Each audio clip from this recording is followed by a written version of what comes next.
Bien, donc moi ça faisait 7 mois que j'étais au chômage, malgré 20 ans d'expérience dans le marketing, et je voulais monter une opération qui me permette de démontrer mes qualités, celles qui sont difficilement démontrables en entretien et a fortiori sur un CV, comme la créativité, le sens de l'innovation ou le leadership.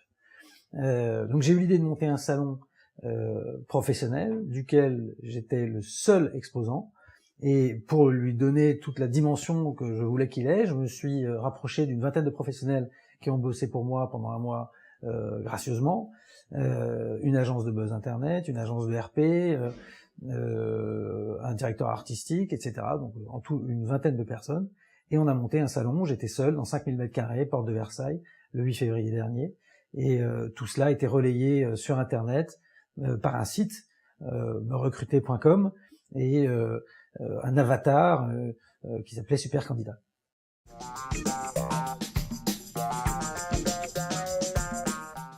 Alors, les retombées sont de 3 ordres. D'abord les retombées professionnelles pour ce qui me concerne. Une expérience professionnelle absolument unique, 1 mois et demi pendant lesquels on a concentré tout ce qu'on peut faire dans une carrière marketing, c'est-à-dire en termes d'intensité, en termes de moyens, en termes de créativité, en termes de solutions à mettre en place et en termes de médias. La deuxième partie des retombées, c'est des retombées médias. Alors là, en gros, toute la presse française s'est fait l'écho de l'opération. Et puis, de façon un peu plus anecdotique, on a fait le JT en Chine, on est passé à la BBC, on est passé au Brésil. Donc voilà, quelques remontées internationales amusantes et un peu anecdotiques. Et puis, les troisièmes retombées, celles qui étaient attendues, sont les retombées en termes d'emploi. Alors celles-ci ont été nettement moindres, puisque aujourd'hui j'ai très peu de propositions concrètes, sérieuses.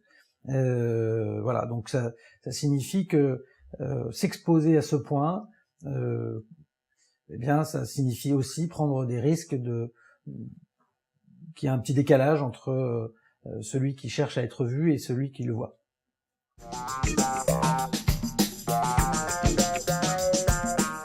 Écoutez, je suis pas sûr d'avoir beaucoup de conseils à donner en matière de CV parce que chacun a son parcours, ses ambitions et son projet de carrière. En revanche, je crois que pour qui veut se singulariser, il faut qu'il soit prêt à en assumer toutes les conséquences.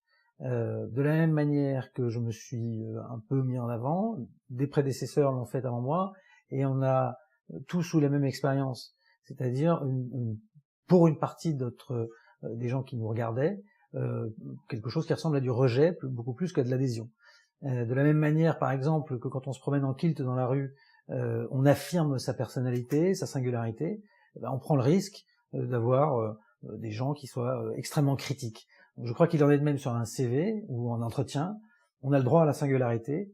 Il y a des métiers qui le permettent plus que d'autres d'ailleurs, mais cette affirmation de soi implique des risques qu'il faut tout simplement être prêt à assumer. Voilà, la question c'est est-ce que je veux être moi ou est-ce que je veux rentrer dans l'entreprise? C'est souvent difficile à marier.